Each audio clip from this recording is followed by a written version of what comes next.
Hi dear friends, here's an update on that water heater incident. And never in a million years did I think I would be making a YouTube video about what it's like to not have a functioning water heater. I'm gonna share 3 things that I've learned from not having a water heater, because our water heater broke on Saturday. Probably broke on Friday, but we didn't know until Saturday. So this is just a update on what's happening with that water heater situation. Today was the first business day that I could call the water heater company. So I called them early in the morning. It's very challenging not having a functional water heater. The first thing that I learned about not having a functioning water heater is that you can survive. So I got a hot plate I had in the basement because, you know, in Wisconsin we store a lot of stuff in our basement. I got a hot plate from the basement. I got a big large pot, filled it with cold water because my cold water still works in some spots.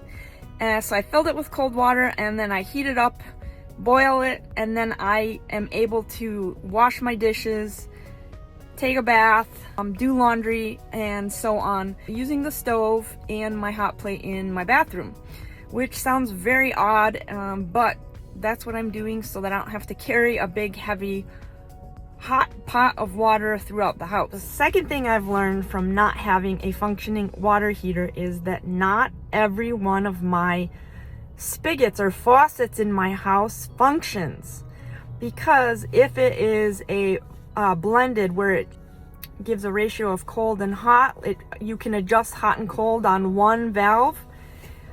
Those don't work. So our showers don't work because there's no option to just turn on the cold water. It turns out that we cannot even take a cold shower because our nozzle is one nozzle for hot and cold. To keep that in mind if you're ever renovating and or new construction. Before, I was gonna swap out all my faucets so that it had one faucet handle that I could go hot cold.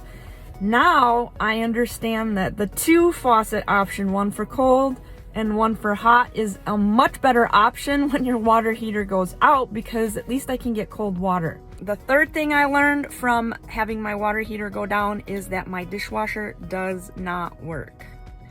It is one of those dishwashers that has a cold and hot water piping in, and if the hot water does not work, the dishwasher does not work. So I've been having to hand wash my dishes with that pot of boiling water next to me. So my dishwasher does not wash since my water heater's down. So dear friends, those are 3 things that I've learned from this hot water failure experience. I hope that it helps you. At this point, I'm looking at things or options in the house a little bit differently because it's an absolute disaster. When your water heater goes down, I am so reliant on that water heater, and until it's not functioning, you kind of don't realize all the different aspects in your life it might affect.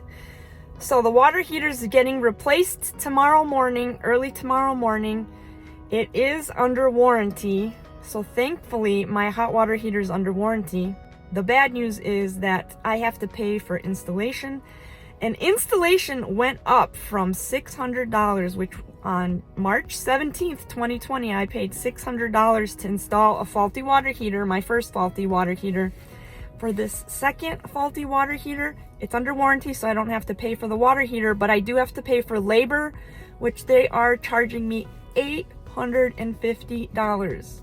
That is a huge price increase. That's huge inflation in just 3 years. So hopefully your water heater lasts you a long time if you have one. If you have any tips or suggestions or ideas, please leave them in the comments, because I enjoy learning about this, and hopefully this may help somebody out in the future. We appreciate any comments and help for any of our adventures. So if you've been with us for this adventure, thank you so much for joining us. We're sending you many blessings, a very happy holiday season, and we continue to pray for world peace and sending you blessings. Take care. See you for the next adventure. Bye-bye.